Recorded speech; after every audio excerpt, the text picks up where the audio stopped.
Alright everyone, welcome back to Drone Man's Land. I hope you're having an amazing day. Today we're going to be going into 3 tips, 3 things you should keep in mind if you're wanting to get into vlogging and you're wanting to do it with a certain amount of confidence. Oh, you suck. I hate your feet. My mom does too, I know. Right? Just things like that.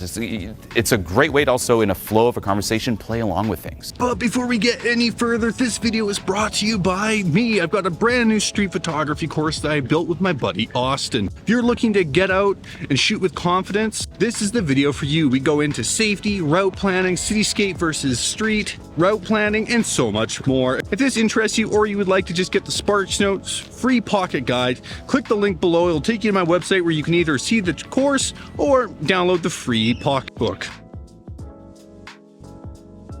Tip number 1 is own it and be purposeful with what you're recording. Don't act like you're out of place. If you're recording a video of yourself, you are going to stick out. That is just the reality of being a YouTuber. Be okay with it and own it. And try not to look like you're hiding. Sometimes if you're recording yourself in sort of a stealthy, sneaky way, is going to make people think that you are sneaky or stealthy. I'm a slithery little sneaky snake. I myself am definitely not either of those things, and when I record my videos, I'm very upfront about it, and I only also record in situations where I feel comfortable. Right now, as you guys can see around me, there is no people. So for me, I feel very comfortable doing a walking, talking, vlogging bit in that scenario.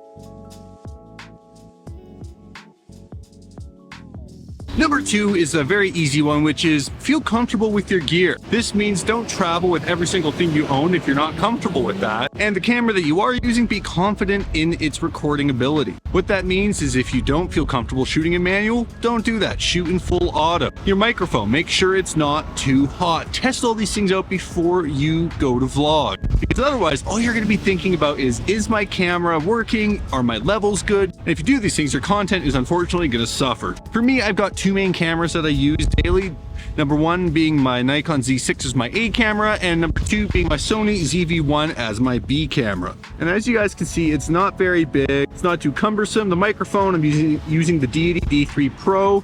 I've got it set right around that 7 mark.